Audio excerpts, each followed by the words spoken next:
Well, let's look at an amazing game from the Tau Memorial Blitz portion of the event. This was in round 7, Sergey Karjakin against Hikaru Nakamura. So Tau himself was a fantastic Blitz chess player.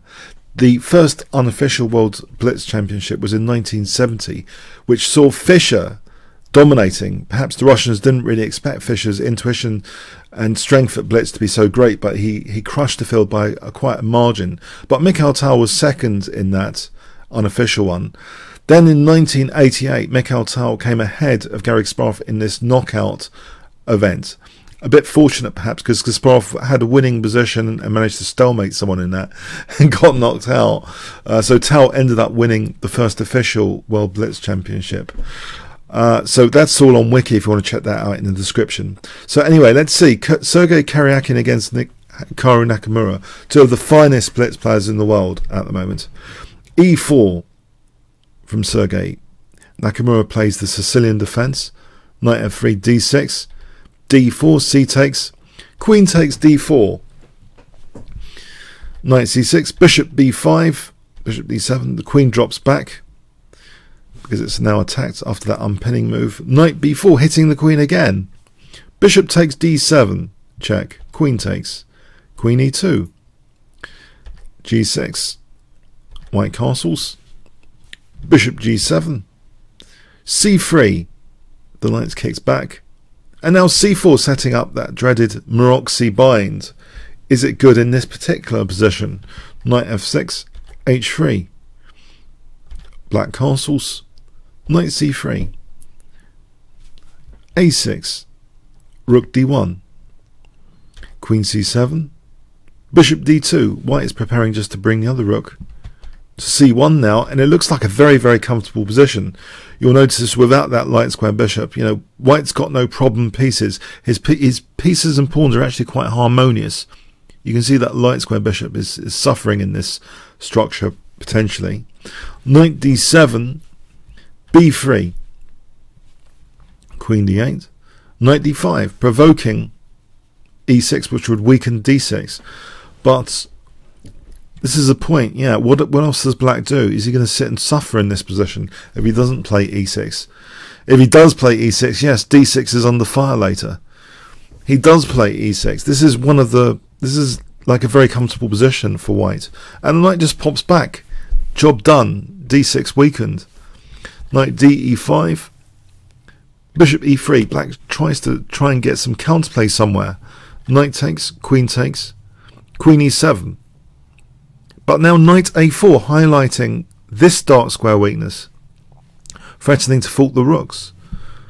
Rook a b8, knight b6 anyway. Rook d8, rook d2, trying to pile up the pressure on d6. White's play is exceptionally logical.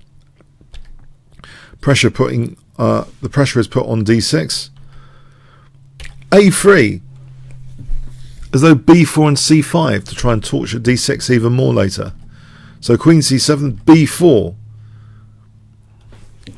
So yeah, what's going on here? What can black actually do about this, say, c5 now? Because the knight on b6 is also kind of inhibiting d5 as well.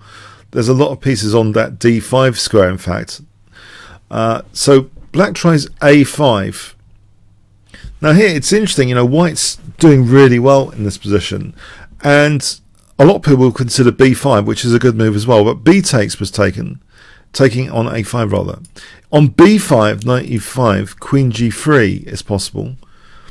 That pawn is immune because of just rook c2. And given this is the case, what does black do here? White's got a nice position, for example, here. So that was possible to keep the pawns connected. So in a way, it's a little bit surprising. B takes a5. Bishop c3 is a sharp move, trying to sort of punish white and get that pawn back, and so sort of fragmenting white's pawns. But there's a really amazing idea here, tactical, especially considering the time limit, you know, being a blitz game. This is a really sharp idea that's played now on bishop c3. They say like loose pieces tend to fall off, so that's the clue to you. If I give you 5 seconds to pause the video here, black has got an unprotected bishop here. That's a little clue. So what would you play in this position? You might want to pause the video here. Okay. White play.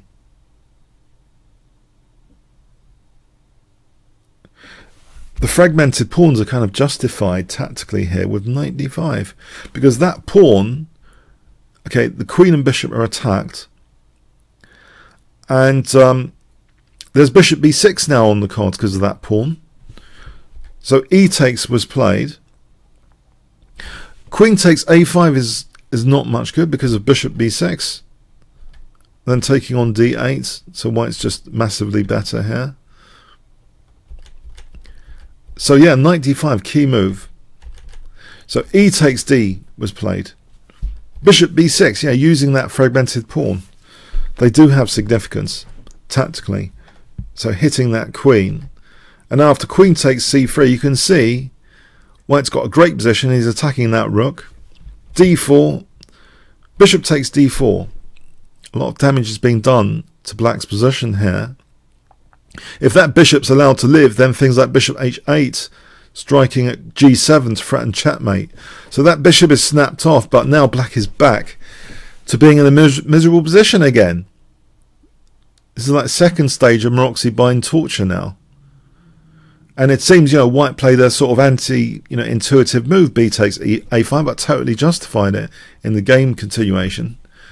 Queen c7, f3, rook e6, queen b4, just even more torture on d6.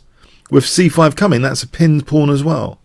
Rook a8, rook d5, holding things firmly for the moment, not taking on d6. Although that would have been fine to take on d6 as well, but maybe a little bit more challenging. White still has a big advantage there, but this is like maximum torture. Rook d5, h5, rook b5, hitting b7, rook a7, now c5. So dissolving the d6 pawn, you might think this is strange, but it breaks through potentially to the black king here. Queen b8, rook d7, now f7 is under fire. So yeah, there's a price of that dissolution of that d6 pawn, that f7 now under fire. Rook e8, and now both rooks on the 7th rank, very, very powerful. And now queen b3, f7 is getting very difficult to defend. Actually, very difficult is an understatement, because queen e8, I think we can just nudge the queen and then win f7 later.